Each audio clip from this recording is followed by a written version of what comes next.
भुवनेश्वर राज्यस्तरीय नुआखाई भेटघाट कार्यक्रम में जोग देइछन्ति मुख्यमंत्री मोहन चरण माझी और सेठारे निजर अभिभाषण रखुछन्ति। आसंतु यार सीधा प्रसारण देखिबा। आज अभिभाषण मोर आरंभ करिया पे जाउछि। जी छु बेलके आसी भाई बंधु हेमा नुआखाई भे संसार डर थी बंधा ही थिमा गाँ जाकर हई बेट। पवित्र नुआखाई परे आज मु माँ समलेई पवित्र माटी रे प्रथम नुआखाई भेटघाट रे आपण समस्त गहन रे उपस्थित रही अत्यंत आनंदित।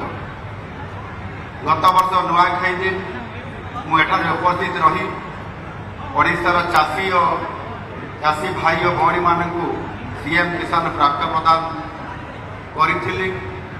एणु आज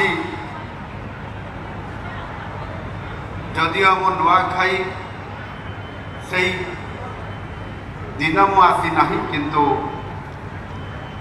आज अलगा दिन रे नुआखाई भेटघाट रे मु आसी और आज आपण माने ये कार्यक्रम को भव्य और दिव्य करि परिछंती। और से आज जो संगीत और नृत्य प्रदर्शन आमर जो भौणी माने एठी प्रदर्शन कले अति चमत्कार। निश्चित भाव में मुझे धन्यवाद दूसरी। आज नुआखाई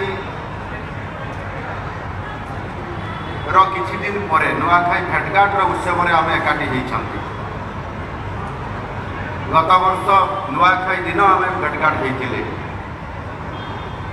एणु निश्चित भाव में गोटे ये नुआखाई पर्व नुआखाई उत्सव आज आमको गोटे दिन रे उत्सव को सीमित न रखी अधिक दिन पर्यंत नुआखाई ये उत्सव पर्व को मानिबा एवं ताहा सहित नुआखाई भेटघाट ना रे आज आसिक एभली उत्सव पालन करवा ये गोटे नियारा आज अनुभूति आपण मानकर उपस्थित मते आज बहुत खुशी और आनंद दे।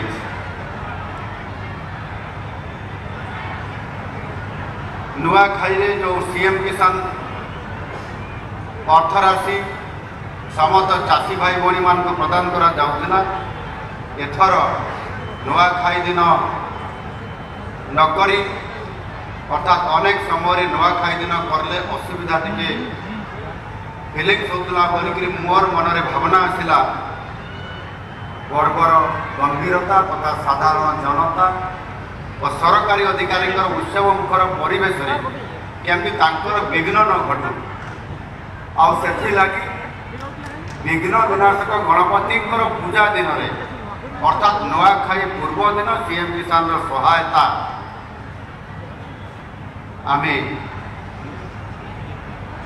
प्रदान करूँ। एणु आज समस्त जिते आपण मैंने फ्री अच्छा मुक्त अच्छा आपण घरे परिवार रे आउ से टेंशन नहीं।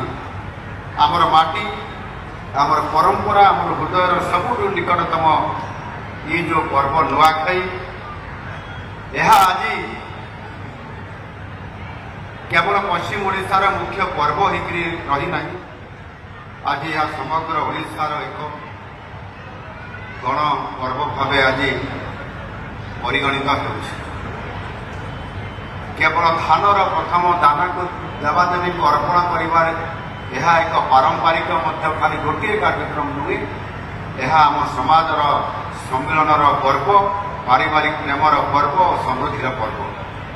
जगत जननी को समर्पण भाव सहित धन्यवाद प्रदान देवार यह एक नियारा परंपरार ये पर्व। भारतर संस्कृति और परंपरा रे अनेक उत्सव पर्व पर्वाणी पालित होता है। प्रत्येक उत्सवर किसी ना किसी स्वतंत्रता थाए। नुआखाई पर्वर किसी वैशिष्ट्य अच्छी। यार सबुठार बड़ वार्ता होछि नुआखाई जुहार। नवान्न भक्षण पर छोट बड़ जाति गोत्र निर्विशेष समस्ते समस्त को कहती ଆଉ ସମସ୍ତଙ୍କ ସାମ୍ନାରେ କଥା ରଖିଥାନ୍ତି ନୂଆଖାଇ ଜୁହାର। ଏହି ନୂଆଖାଇ ଜୁହାର କେବଳ ପରିବାର ମଧ୍ୟରେ ସୀମିତ ନୁହେଁ, ଏହା ଏକ ସାମାଜିକ ସମ୍ଭାଷଣର ରୂପ। ଆଜି କେବଳ ପଶ୍ଚିମ ଓଡ଼ିଶାରେ ନୁହେଁ, ସମଗ୍ର ଓଡ଼ିଶାରେ ତଥା ଓଡ଼ିଶା ବାହାରେ ମଧ୍ୟ ଏହା ଏକ ସମ୍ଭାଷଣର ରୂପ ହିସାବରେ ଆଜି ଧାରଣ କରିଛି। ଏହି ପର୍ବର